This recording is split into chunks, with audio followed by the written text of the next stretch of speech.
আল্লাহ রাব্বুল আলামিন বলতেছেন তারা ছিল কয়েকজন নওজোয়ান তরুণ যুবক, যেই দেশের মধ্যে এই যুবকেরা ছিল তাফসীরের কিতাবের মধ্যে আসছে, কেউ বলে রোম দেশে, যেই দেশের মধ্যে যুবকেরা জন্মগ্রহণ করেছিল ওই দেশের অবস্থা এমন ছিল, গোটা দেশের মধ্যে শিরকে বিমর্জিত ছিল মানুষগুলা। গোটা দেশের মানুষেরা শিরিক করত, তাগুত ছিল। শুধুমাত্র নিজে শিরিক করতো এমনটা না, শুধুমাত্র নিজে শিরিক করতো এমন কিন্তু না, মানুষদেরকে ডাকতো আসো তোমরা শিরিক করো, মানুষদেরকে জোর করে শিরিকের মধ্যে বিমর্জিত করতো। চিল্লায় বলে নাউজুবিল্লাহ। জোর করে তারা মানুষদেরকে ইচ্ছা করে শিরিক করাতো। এবং যে সময় ঘটনাটা হয়েছে এই সময় তাদের বাৎসরিক একটা প্রোগ্রাম ছিল। সেই প্রোগ্রামে অবস্থা এমন ছিল যে আমরা যেমন আল্লাহর নামে কুরবানি করি, আল্লাহর নামে আমরা কুরবানি করি, ওইখানে বিশাল একটি দেবতা রাখা ছিল। এই দেবতার নামে মানুষগুলো এখানে নাচানাচি করতেছে, নাচানাচি করবে আর মদ্যপান করবে, এনজয় করবে, আর দেব দেবীর নামে এখানে জবাই করা হবে, বলি দেওয়া হবে। এমন একটা সিচুয়েশনে ওই সমস্ত যুবকেরা আল্লাহ রাব্বুল আলামিন তাদেরকে ঈমান দান করেছিল। চিল্লায় বলে সুবহানাল্লাহ। এমন একটা অবস্থা যখন মানুষগুলা মদ নিয়ে নাচ গানের মধ্যে বিভোর হয়ে আছে, এমন একটা অবস্থার মধ্যে ঈমান পাওয়া কতটুক আপনি ভাবতে পারেন? আল্লাহ রাব্বুল আলামিন যুবকদেরকে কবুল করলেন।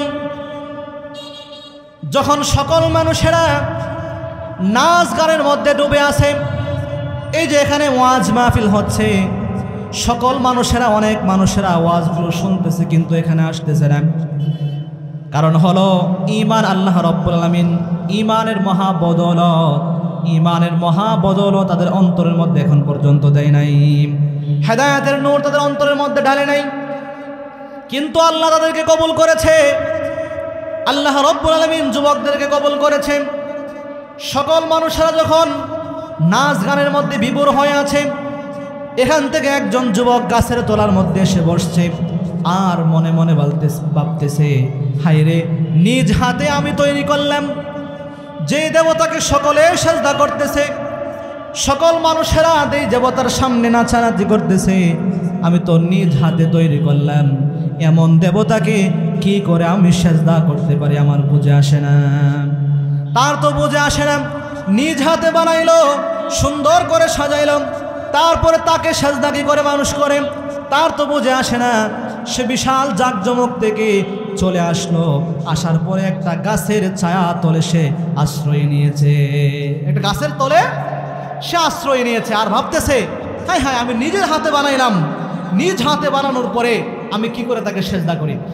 একজন যুবক বসা, আরেকজন যুবক এসে বসছে, তার পাশে ডান দিকে আরেকজন বাম দিকে, একে একে 7 জন যুবক একত্রিত হয়েছে।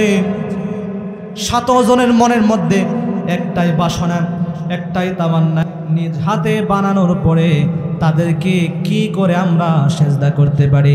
কিন্তু আশ্চর্যের বিষয়, ভালো লাগার বিষয় হলো একজনের মনের খবর আরেকজন যুবক জানে না। একজনের খবর আরেকজন জানে না, আর কেউ সাহস করে বলেও না। আর বলবে কি করে?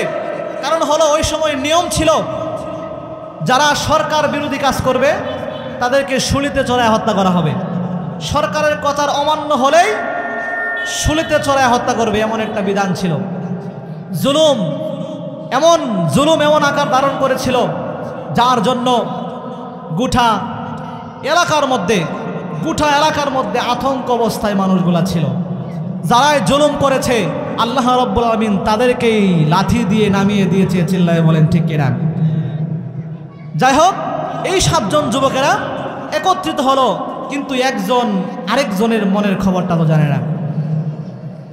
হঠাৎ করে একজন মনে মনে ভাবতেছে, এই সমস্ত আয়োজন থেকে, গান বাজনা থেকে, মদের আসর থেকে, মদ শুধুমাত্র মদের আসর তা না, সুন্দরী সুন্দরী মেয়েরা সাথে নাচতেছে।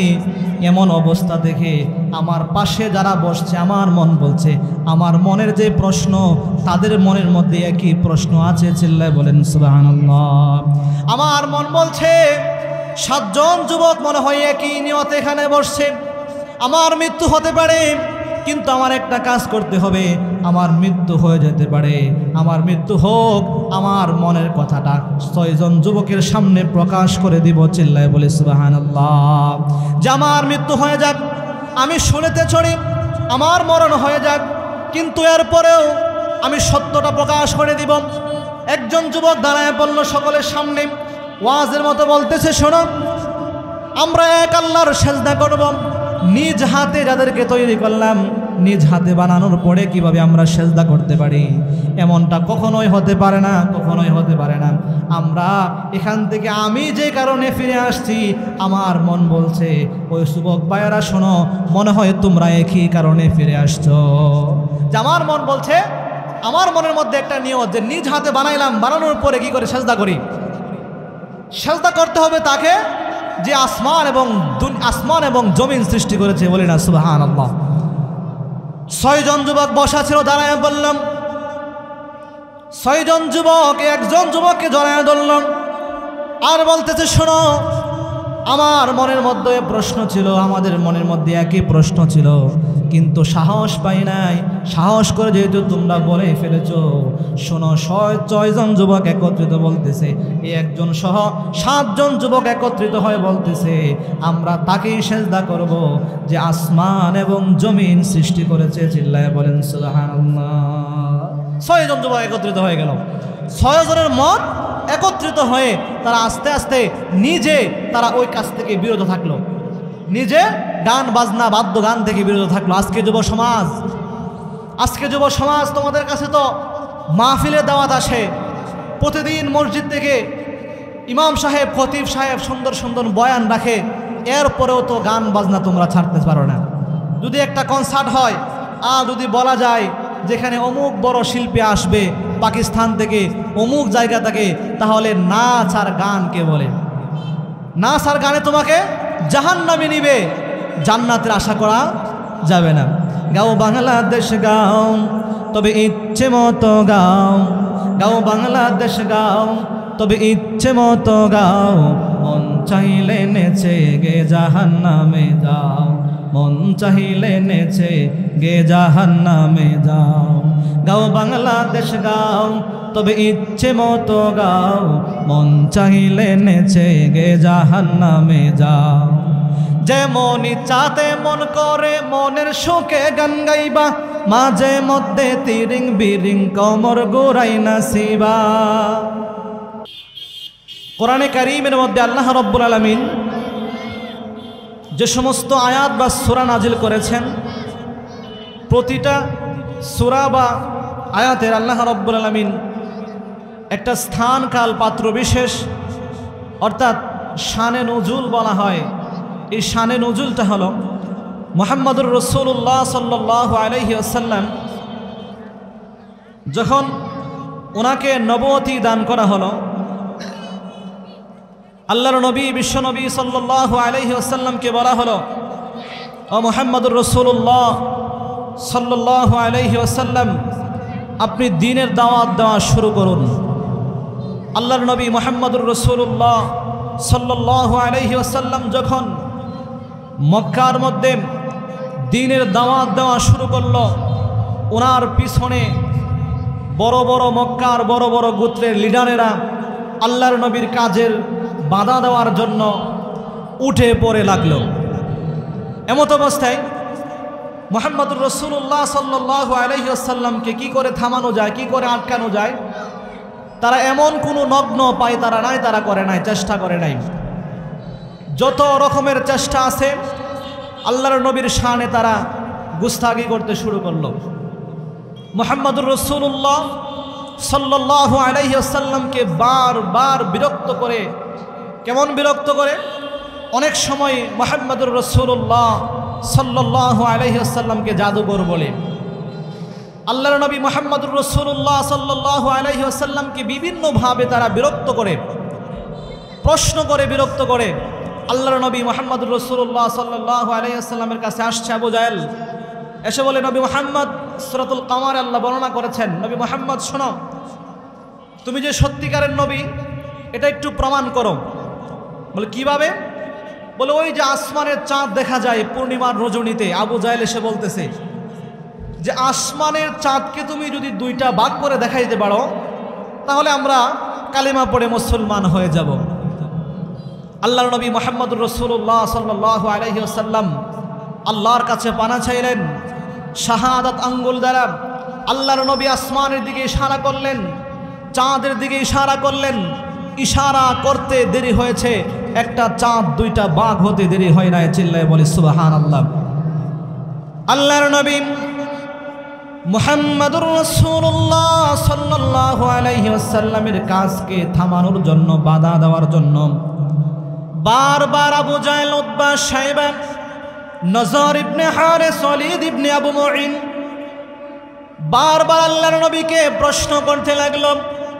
কিন্তু আল্লাহর নবী বারবার যত প্রশ্ন করে সবগুলোর উত্তর দিয়ে দেয়।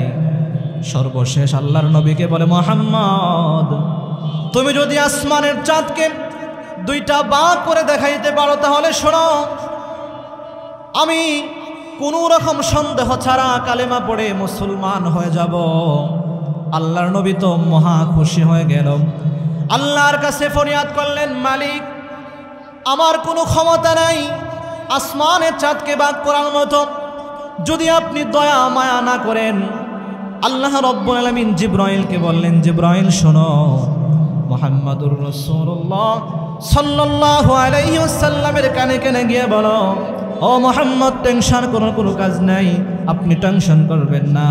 ওই আসমানের চাঁদের দিকে আপনার শাহাদাত আঙ্গুল দ্বারা আপনি ইশারা করেন, ইশারার কাজ হবে আপনার, বাকি দায়িত্ব হবে আল্লাহর। আল্লাহর নবী শাহাদাত আঙ্গুল দ্বারা ইশারা করলাম। ইশারা করতে দেরি হয়েছে, একটা চাঁদ দুইটা ভাগ হতে দেরি হয় নাই। আবু জাহেল বলে, মুহাম্মদ, এতদিন পর্যন্ত তোমার জাদু দুনিয়ার জমিনে চলতো, কিন্তু এখন দেখি না না, তোমার জাদু আসমানের জমিনেও চলে। তোমার কাছে বেশিক্ষণ থাকা যাবে না। চলে গেল। কারণ হেদায়েতের মালিক কে? জোরে বলেন, হেদায়েতের মালিক কে? সে চলে গেল। আল্লাহর নবীকে কোনোভাবেই থামানো যায় না। যত মক্কার বড় বড় লিডাররা আছেন সকলেই একত্রিত হয়ে বসলো। তাদের একটাই উদ্দেশ্য, চিন্তা ভাবনা, আল্লাহর নবীর কাজকে কি করে বন্ধ করা যায়, দাওয়াতের কাজকে কি করে বন্ধ করা যায়। সকলেই একটা সিদ্ধান্তে উপনীত হলো যে মুহাম্মদকে কোনোভাবেই থামানো যায় না। তাহলে সত্যিকারের নবী কিনা যাচাই এবং বাছাই করার জন্য চলো আমরা মদিনায় চলে যাই। দুইজনকে মদিনায় পাঠায় দেই। কারণ মদিনার মধ্যে বড় বড় ইহুদিদের, যাদের কাছে তাওরাত নাজিল হয়েছে, যাদের কাছে জাবুর নাজিল হয়েছে, ইনজিল নাজিল হয়েছে, এ সমস্ত বড় বড় পণ্ডিতেরা মক্কার মধ্যে থাকে, মদিনার মধ্যে থাকে।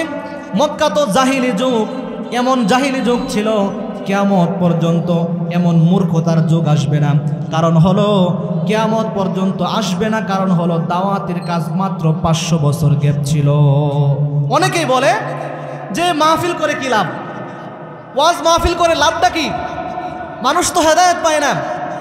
ওয়াজ মাহফিলের লাভ হাজার হাজার লাভ আছে।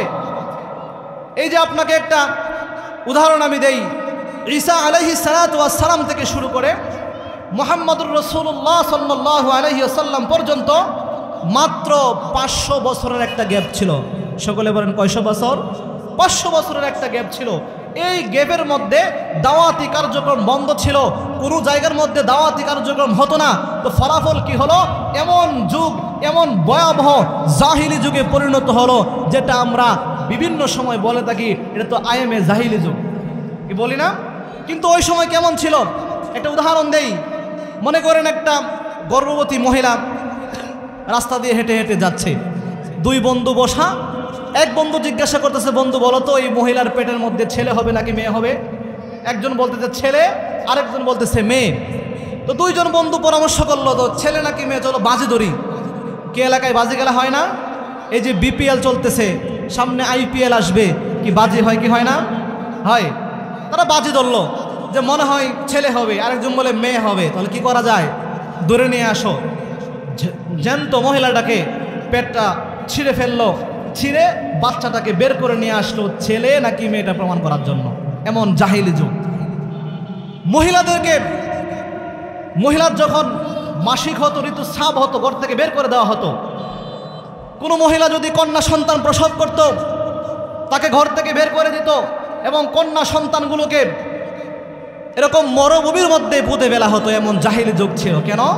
দাওয়াতি কাজ বন্ধ থাকার কারণে। তাহলে এই যে মাহফিল, ওয়াজ মাহফিল যখন হবে, যে সমস্ত ছেলেরা, যে সমস্ত ওয়াজ মাহফিলের কমিটি ওয়াজ মাহফিল আয়োজন করবে, তারা কখনোই পশ্চিমকালেও যাত্রা গান আয়োজন করবে না, কনসার্ট আয়োজন করবে না, নর্তকীদেরকে নাচাবে না।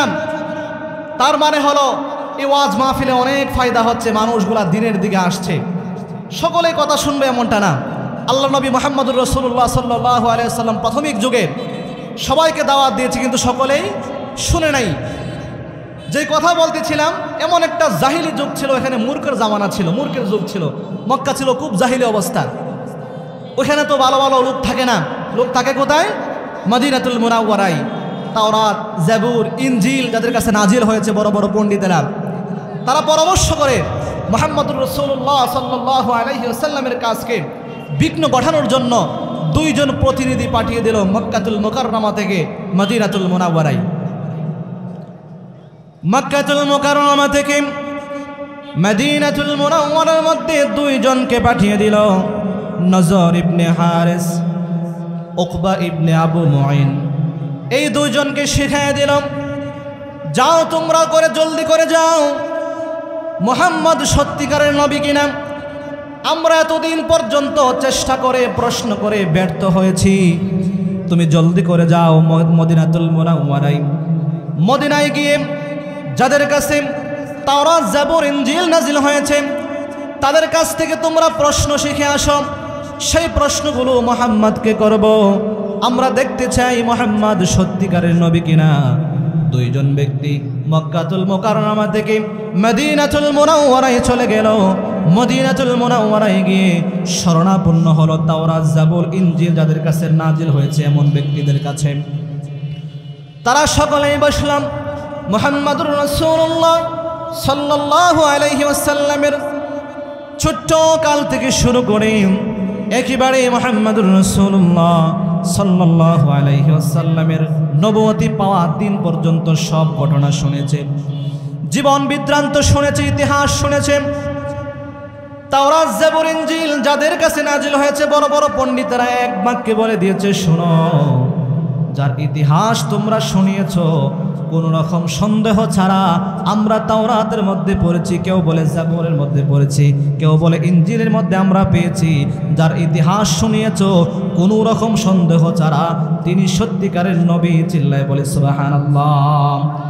এরপরেও যদি শিওর হতে চাও তাহলে শোনো, আব্দুল্লাহ ছেলে মুহাম্মদকে 3টা প্রশ্ন করবেন। এই 3টা প্রশ্নের সঠিক উত্তর যদি মুহাম্মদ দিতে পারে, তাহলে শুনে রাখো, জেনে রাখো, তার বিরোধিতা করে কোনো লাভ নাই, কোনো ফায়দা নাই, তার চিরন্তন বিজয় আল্লাহ রাব্বুল আলামিন দিবে। চিল্লায় বলেন সুবহানাল্লাহ। 3টা প্রশ্ন শিখাই দেয়। এই 3টা প্রশ্নের উত্তর যদি মুহাম্মদ দিতে পারে, সাবধান, তার বিরোধিতা করে কোনো লাভ নাই, তার বিজয় চূড়ান্ত আল্লাহ রাব্বুল আলামিন দিবে। চিল্লায় বলি সুবহানাল্লাহ। 3টা প্রশ্ন শিখাই দিলাম। 1 নম্বর প্রশ্ন হলো, মুহাম্মদকে জিজ্ঞাসা করবা আসহাবে কাহাফ কারা, ওই সমস্ত যুবকদের ঘটনা বর্ণনা করার জন্য যারা 309 বছর পর্যন্ত গুহার মধ্যে ঘুমন্ত অবস্থায় ছিল, অর্থাৎ আসহাবে কাহাফের যুবকদের ঘটনা বর্ণনা করার জন্য। 2 নম্বর প্রশ্ন মুহাম্মদকে করবা, ওনাকে জিজ্ঞাসা করবা এমন একজন বাদশার কাহিনী বলার জন্য যে গোটা দুনিয়া ভ্রমণ করেছে, মিনাল কাফ ইলাল কাফ, যেখান থেকে সূর্য উদিত হয় আর যেখানে সূর্য অস্ত যায়, অর্থাৎ গোটা দুনিয়া ভ্রমণ করেছে, এমন একজন বাদশার কাহিনী বলতে হবে। 3 নম্বর প্রশ্ন হলো, মুহাম্মদকে জিজ্ঞাসা করবা রূহ বলতে কি বোঝে। এই তিনটা প্রশ্নের সঠিক উত্তর মুহাম্মদ দিতে পারলে তার হাতে হাত রেখে কালেমা পড়ে মুসলমান হয়ে যেও। আর যদি উত্তর না দিতে পারে সে মিথ্যা নবুয়তের দাবিদারের মধ্যে কোনো সন্দেহ নাই। কারণ হলো এই তিনটা প্রশ্নের সম্পর্ক একজনের সাথে। চিল্লায় বলেন তিনি কে? জোরে বলেন তিনি কে? তিনটা প্রশ্ন নিয়ে তারা জল জল করে হাসতে হাসতে মদিনাতুল মুনাওয়ারা থেকে মক্কাতুল মুকাররমায় চলে আসলো। কাফেররা বড় অপেক্ষার প্রহর গুনতেছে, অপেক্ষার প্রহর গুনতেছে। আবু জাহেল, উতবা, সাইবা সহ মক্কার বড় বড় কাফেরেরা অপেক্ষার প্রহর গুনতেছে, কখন আসবে কখন আসবে। দুইজন তো চলে আসলো। আসার পরে মানুষগুলা হুমরিকে বলল, কি প্রশ্ন শিখায় দিয়েছে মুহাম্মদকে থামানোর জন্য, আটকানোর জন্য? তোমাদেরকে কি শিখিয়ে দিয়েছে বলো, কি শিখায় দিয়েছে আগে সেটা বলো। সবাই যখন একত্রিত হলো, বলে তিনটা প্রশ্ন শিখায় দিয়েছে। আবু জাহেল বলে, থামো, কিছুক্ষণ দেরি করো, আমি আরো কিছু লোক নিয়ে আসি। যদি সহজ প্রশ্ন হয় তাহলে আমাদের এখান থেকে যদি কেউ উত্তর দিয়ে দেয় তাহলে তো মুহাম্মদ এমনি উত্তর দিয়ে দিবে। অনেক লোক সমাগম করলো। লোক একত্রিত করার পরে এবার বলো তোমাদের প্রশ্নগুলা কি শিখাইয়া দিয়েছে। বলে তিনটা প্রশ্ন। এক নম্বর আসহাবে কাহাফের ঘটনা বলার জন্য যে সূরাটা আপনাদের সামনে তেলাওয়াত করেছি। দুই নম্বর প্রশ্ন কি? এমন একজন বাদশার নাম বলতে যে মিনাল কাফ ইলাল কাফ, যেখান থেকে সূর্য উদিত হয় আর যেখানে সূর্য অস্ত যায়, গোটা দুনিয়া ভ্রমণ করেছে এমন একজন বাদশার নাম বলতে হবে। তিন নম্বর প্রশ্ন হলো রূহ বলতে কি বোঝে। এই প্রশ্ন তিনটা মুহাম্মদকে করবা। আর একটা কথা বলে দিয়েছে, ওই দুইজন ব্যক্তি বলতেছে নজর ইবনে হারেস, নজর ইবনে হারেস, ওলিদ ইবনে আবু মুঈন বা উকবা ইবনে আবু মুঈন, এই দুইজন বলতেছে শোনো, একটা সতর্কবাণী করে দিয়েছে, মুহাম্মদ যদি সত্যিকারের নবী হয় এই তিনটা প্রশ্নের উত্তর দিয়ে দিবে। আর একটা কথা বলে দিয়েছে, উত্তর দেওয়ার সাথে সাথে তারা বলেছে তার হাতে হাত রেখে কালিমা পড়ে মুসলমান হয়ে যাওয়ার জন্য। আর বলেছে তার বিরোধিতা করে কশিনকালেও লাভ হবে না, তার বিজয় চূড়ান্ত আল্লাহ রাব্বুল আলামিন দিয়ে দিয়েছে। চিল্লায় বলি সুবহানাল্লাহ। আবু জাহেল বলে, বিজয় তো পরে, কালিমা পড়বো নাকি পড়বো এটা তো পরের বিষয়, চলো আগে মুহাম্মাদের কাছে যাই। মুহাম্মাদুর রাসূলুল্লাহ সাল্লাল্লাহু আলাইহি ওয়াসাল্লামের কাছে দল বল নিয়ে মুহাম্মদ সাল্লাল্লাহু আলাইহি ওয়াসাল্লামের বাড়িতে হাজির। মুহাম্মদ, তিনটা প্রশ্ন তোমাকে করব।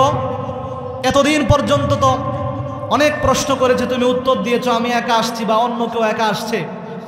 আজকে এই দেখো মক্কার এমন কোনো গোত্রবাহী নাই যে তারা আসে নাই, সকলেই আসছে। আমরা সকলেই একমত, যদি এই তিনটা প্রশ্নের উত্তর সঠিক করে দিতে পারো তাহলে আমরা কালেমা পড়ে মুসলমান হয়ে যাব। আল্লাহর নবী মুহাম্মদুর রাসূলুল্লাহ সাল্লাল্লাহু আলাইহি ওয়াসাল্লাম মহা খুশি। আল্লাহর নবী মুহাম্মদুর রাসূলুল্লাহ সাল্লাল্লাহু আলাইহি ওয়াসাল্লাম ধারণা করলেন প্রতিদিন তো ওনার কাছে ওহী আসতেছে, নিয়মিত ওহী ওনার কাছে আসতেছে। উনি ধারণা করলেন হয়তো আগামীকালকে বা আজকেই চলে আসবে। উনি বললেন আপনাদের সকল প্রশ্নের জবাব আমি আগামীকালকে দিব। এই কথা বলে তাদেরকে বিদায় করে দিলেন। আর বললেন আপনারা সকলেই আগামীকালকে আসবেন, আপনাদের সকল প্রশ্নের জবাব আমি আগামীকালকে দিব। সকল প্রশ্নের জবাব আগামীকালকে দিব। আগামীকাল একদিন চলে গেল, সকলে আসছে, মুহাম্মদ প্রশ্নের উত্তর দাও। আল্লাহর নবী মুহাম্মদুর রাসূলুল্লাহ সাল্লাল্লাহু আলাইহি ওয়াসাল্লামের কাছে ওহী আসা বন্ধ হয়ে গেল। আল্লাহর নবী মুহাম্মদুর রাসূলুল্লাহ সাল্লাল্লাহু আলাইহি ওয়াসাল্লামের কাছে ওহী আসা বন্ধ হয়ে গেল। উল্লেখযোগ্য কারণ ছিল, পরে বর্ণনা করছি। ওহী আসার ওহী বন্ধ হওয়ার কারণ হলো আল্লাহর নবী মুহাম্মদুর রাসূলুল্লাহ সাল্লাল্লাহু আলাইহি ওয়াসাল্লাম ইনশাআল্লাহ বলতে ভুলে গিয়েছিলেন। উনি ইনশাআল্লাহ বলেন নাই, উনি ইনশাআল্লাহ বলতে ভুলে গেছেন, বা ওই সময় ইনশাআল্লাহর গুরুত্বের আয়াত আল্লাহ রাব্বুল আলামিন নাজিল করেন নাই। কিন্তু গোটা দুনিয়ার মানুষদেরকে শিক্ষা দেওয়ার জন্য, এই কাজ থেকে যেন শিক্ষা নিতে পারে গোটা দুনিয়ার মানুষ, এজন্য আল্লাহ নবী মুহাম্মদুর রাসূলুল্লাহ সাল্লাল্লাহু আলাইহি ওয়াসাল্লামকে হতে পারে আল্লাহ রাব্বুল আলামিন এই কাজ দিয়া গোটা দুনিয়ার মানুষদেরকে শিক্ষা দিয়ে দিলেন। একদিন দুই দিন চলে গেল, আল্লাহর নবীর কাছে ওহী আসা বন্ধ হয়ে গেছে। আল্লাহর নবীর কাছে ওহী আসে না। একদিন যাওয়ার পরেই সমালোচনা শুরু হয়ে গেছে। আবু জাহেল, উতবা সাইবা, নজর ইবনে হারিস, ওয়ালিদ ইবনে উকবা, উকবা ইবনে আবু মুঈন, সকল কাফের বেঈমানেরা মুহাম্মদুর রাসূলুল্লাহ সাল্লাল্লাহু আলাইহি ওয়াসাল্লামকে এমন কোনো কটু কথা নাই, এমন কোনো অপমান নাই, এমন কোনো লাঞ্ছনা বঞ্চনা নাই, আল্লাহর নবীর শানে তারা বেয়াদবি করে নাই। আল্লাহর নবী বিশ্বনবী সাল্লাল্লাহু আলাইহি ওয়াসাল্লাম মর্মাহত হয়ে গেছে, ওনার জবান বন্ধ হয়ে গেছে, কথা বলার কিছু তো নাই। এদিকে আল্লাহর নবী মুহাম্মদুর রাসূলুল্লাহ সাল্লাল্লাহু আলাইহি ওয়াসাল্লামের সমালোচনা গোটা মক্কার মধ্যে কাফের বেঈমানেরা ছড়িয়ে দিচ্ছে। গোটা মক্কার মধ্যে কাফের বেঈমানেরা সমালোচনার ঝড় তুলে ফেলছে যে মুহাম্মদ মিথ্যা নবুয়তের দাবিদার। সত্যিকারের নবী দাবি হতো তাহলে তো আমাদের প্রশ্নের জবাবগুলো দিতে পারত, সে তো মিথ্যা নবুয়তের দাবিদার। দেখেন এই বর্তমান জামানার দিকে তাকায় দেখেন, সমালোচনা এত বেশি হয়, বিশেষ করে যেখানে চায়ের আড্ডা আছে, চা দোকানপাট যেখানে আছে, সেখানে সমালোচনা যেন গীবত যেন গীবাতে পরিণত হয়েছে। এখনের অবস্থা যদি এমন হয়, ওই সময়ের অবস্থা কেমন ছিল? মসজিদ থেকে নামাজ পড়ে মাত্র বের হয়েছে, নামাজ পড়ে বের হবে, কিছু দূর যেতেই ইমাম সাহেবের সমালোচনা করে। চিল্লা বলেন ঠিক কিনা? সমালোচনা এমনভাবে করে যে মানুষ, সে একমাত্র পৃথিবীর মানুষ, সে একমাত্র পৃথিবীর মানুষ। আর যদি দুইজন ঝগড়া লাগতে পারে তাহলে দেখবেন যারটা শুনবেন তারটাই ভালো লাগবে, তারটাই ভালো লাগবে। দুইজন ঝগড়া লাগবো, আপনার কাছে এসে বলতেছে, দেখবেন তার মতো নিষ্পাপ এই পৃথিবীতে আর কেউ নাই। আবার আরেক দলেরটা শুনবেন, সে হবে সবচাইতে নিষ্পাপ। এর মানে হলো সে বড্ড ভালো মানুষ, অথচ ভালো মানুষ এই দুনিয়ার জমিনের মধ্যে এখন খুবই কম আছে। হায়রে সাদের দুনিয়ায় মানুষ পাওয়া বড় দায়, মানুষ দেখতে চলো এবার জাদুঘরে যাই সবাই। হায়রে সাদের দুনিয়ায় মানুষ পাওয়া বড় দায়, মানুষ দেখতে চলো এবার জাদুঘরে যাই সবাই। চেহারাটা দেখতে ভালো, পোশাকটাও চমৎকার, অন্তরে তার কালি বরা, কাজটা বড় খোদাকার। চিল্লায় বলেন ঠিক কিনা? চেহারা দেখবেন খুবই সুন্দর চমৎকার, কিন্তু বাটপার, জাতীয় একটা বাটপার। চিল্লায় বলেন ঠিক কিনা? চেহারাটা দেখতে ভালো, পোশাকটাও চমৎকার, অন্তরে তার কালি বরা, কাজটা বড় খোদাকার। ওই মানুষের বীরে আজি, ওই মানুষের বীরে আজি আসল মানুষ চেনা দেয়। মানুষ দেখতে চলো এবার জাদুঘরে যাই সবাই, মানুষ দেখতে চলো এবার জাদুঘরে যাই সবাই। হায়রে সাদের দুনিয়ায় মানুষ পাওয়া বড় দায়, মানুষ দেখতে চলো এবার জাদুঘরে যাই সবাই। রাস্তাঘাটে যায় না চলা ওই মানুষের ভিড়ে, ওই ভিড়ের মাঝে আবার কেহ অন্যের পকেট মারে। চিল্লায় বলেন ঠিক কিনা? কি আপনাদের কাছে পকেট মার নাই? পকেট মার নাই? বিশেষ করে এলাকার মধ্যে থাকার বেশি কথা। অনেক সময় দেখবেন মোবাইল পকেটের মধ্যে আছে, একটু সামনে আগে দেখবেন মোবাইল নাই। শুধুমাত্র পকেট মার মানুষের হক নষ্ট করে তা নয়, সমাজের মধ্যে চাঁদাবাদ আছে নাকি নাই? তারাও তো মানুষ দাবি করে, কিন্তু যারা অন্যের হক নষ্ট করে তারা মানুষ নামের জানোয়ার। চিল্লায় বলেন ঠিক কিনা? রাস্তাঘাটে যায় না চলা ওই মানুষের ভিড়ে, ওই ভিড়ের মাঝে আবার কেহ অন্যের পকেট মারে। তোমরা তাকেও যদি মানুষ বলো, তোমরা তাকেও যদি মানুষ বলো, আমার বলার কিছু নাই। মানুষ দেখতে চলো এবার জাদুঘরে যাই সবাই। হায়রে সাদের দুনিয়ায় মানুষ পাওয়া বড় দায়, মানুষ দেখতে চলো এবার জাদুঘরে যাই সবাই। চিল্লায় বলেন ঠিক কিনা? মানুষ যে অমানুষ হয়ে গেছে, আল্লাহ নিজে বলেছেন, উলাইকা কাল আনআমি বাল হুম আযাল উলাইকা হুমুল গাফিলুন। মানুষ, কিছু মানুষ এমন আছে যারা হাইওয়ান জানোয়ারের চাইতেও নিকৃষ্ট। চিল্লায় বলেন ঠিক কিনা? আপনার হক, আপনার হক আপনার কাছে দেয় না, আপনার হকগুলো খেড়ে নেওয়া হয় চাঁদাবাজির নামে, লুটতরাজের নামে, গোটা দুনিয়া শোষণ করতেছে, এমন নাফরমান সমাজের মধ্যে আছে নাকি নাই?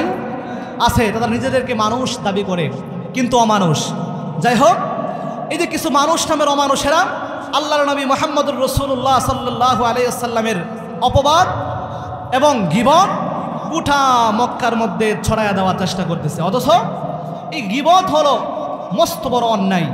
সূরাতুল হুমাযা একটা সূরা আছে, এই সূরার ভিতরে আল্লাহ রাব্বুল আলামিন এই গীবত সম্পর্কে বলেছেন। আল্লাহ রাব্বুল আলামিন সূরাতুল হুমাযার মধ্যে বলেন, ওয়াইলুল লিকুল্লি হুমাযাতিল লুমাযা আল্লাযী জামা'a মালান ওয়া আদ্দাদা ইয়াহসাবু আন্না মালাহু আখলাদা কাল্লা লায়ুনবাযান্না ফিল হুতামা ওয়া মা আদরাকা মাল হুতামা নারুল্লাহিল মুকাদা আল্লাতী তাত্তালি'ু আলাল আফইদা। আল্লাহ রাব্বুল আলামিন এই সূরার মধ্যে দেখেন কি বলেন, ওয়াইলুল লিকুল্লি হুমাযাতিল লুমাযা, দুর্ভোগ তাদের জন্য যারা মানুষের সামনে এবং পিছনে গীবত বলে, নিন্দা বলে। চিল্লায় বলে নাউযুবিল্লাহ। দুর্ভাগ্য তাদের জন্য যারা মানুষের সামনে এবং পিছনে গীবত বলে, নিন্দা বলে। এই কাজটা, এই দুর্ভোগ যা আল্লাহ বলেছেন, এটা মনে হয় সমাজের 90% মানুষই এর ভিতরে আছে। আল্লাহ রাব্বুল আলামিন পরবর্তীতে বলতেছেন, শুনুন, দুইটা ব্যক্তির কথা বলেছেন। এক নাম্বার ব্যক্তি হলো ওয়াইলুল লিকুল্লি হুমাযাতিল লুমাযা, যারা মানুষের সামনে এবং পিছনে নিন্দা বলে, আল্লাযী জামা'a মালান ওয়া আদ্দাদা, আর যারা সম্পদগুলো জমায়, সম্পদগুলো জমিয়ে গণনা করে, ইয়াহসাবু আন্না মালাহু আখলাদা, আর তারা ভাবে সম্পদগুলো তাকে অমর বানায়া দিবে। কাল্লা লায়ুনবাযান্না ফিল হুতামা, কখনো নয়, তারা হুতামায় নিক্ষিপ্ত হবে। আল্লাহর নবীকে জিজ্ঞাসা করতেছে, ওমা আদরাকা মাল হুতামা, আল্লাহ নিজেই আল্লাহর নবীকে জিজ্ঞাসা করতেছে, নবী গো, হুতামা কি জিনিস? আপনি জানেন কি হুতামা কি জিনিস? প্রশ্নবোধক চিহ্ন লাগাইয়া দিলেন। জিজ্ঞাসা করতেছে, হুতামা কি জিনিস আপনি জানেন নাকি? আল্লাহ নিজে প্রশ্ন করলেন, আবার আল্লাহ নিজে উত্তর দিলেন, শুনুন, নারুল্লাহিল মুকাদা, আল্লাহ বলেন হুতামা হলো প্রজ্বলিত আগুন। চিল্লায় বলেন নাউযুবিল্লাহ। এটা প্রজ্বলিত আগুন। কেমন আগুন? আল্লাতী তাত্তালি'ু আলাল আফইদা ইন্নাহা আলাইহিম মুসাদা ফি আমাদিন মুমাদ্দাদা। এটা সাধারণ কোনো আগুন নয়, সাধারণ কোনো আগুন নয়। এই আগুনটা কলিজা পর্যন্ত ছিদ্র করে ফেলবে। শুধুমাত্র যারা গীবত বলে, এজন্য মুহতারাম হাজিরিন, গীবত করা যাবে না। আল্লাহর নবী মুহাম্মদুর রাসূলুল্লাহ সাল্লাল্লাহু আলাইহি ওয়াসাল্লাম যখন প্রশ্নের উত্তর দিতে পারল না, একদিন দুই দিন চলে গেল, গোটা মক্কার মধ্যে গীবত ছড়ায় বলল। একদিন, দুই দিন, 3 দিন, 4 দিন, 15 দিন যাওয়ার পরে আল্লাহ রাব্বুল আলামিন বিশ্বনবী সাল্লাল্লাহু আলাইহি ওয়াসাল্লাম আল্লাহ রাব্বুল আলামিনের কুদরতি পায়ে সিজদার মধ্যে পড়ে গেলেন, আর ডেকে ডেকে বলতেছে, মালিক, আমি জানি না আমি কি অন্যায় করেছি, জানি না কি ভুল করেছি, যার কারণে একদিন দুই দিন নয় 15 দিন পর্যন্ত হি বন্ধ। মালিক, আমি তো সমাজে চলতে পারি না, কথা বলতে পারি না। ও রব্বুল আলামিন, এই সমস্ত যন্ত্রণা থেকে আপনি আমাকে হেফাজত করুন। আল্লাহর কাছে যখন প্রার্থনা চাইলাম, সাহায্য চাইলাম, আল্লাহর কাছে যখন আল্লাহর নবী দোয়া করতে থাকলেন, একদিন দুই দিন নয় 15 দিন ওহি বন্ধ অবস্থা। কেমন একটু তাকায় দেখেন, একটু কল্পনা করুন। মক্কার বড় বড় নেতারা, মক্কার বড় বড় লিডারেরা আল্লাহর নবীর বিরুদ্ধে আচরণ শুরু করে দিয়েছে। এমত অবস্থার মধ্যে 15 দিন উত্তর দিতে পারে নাই। আল্লাহর নবী কোনো রকম বেঁচে আছে, কোনো রকম বেঁচে আছে অবস্থা।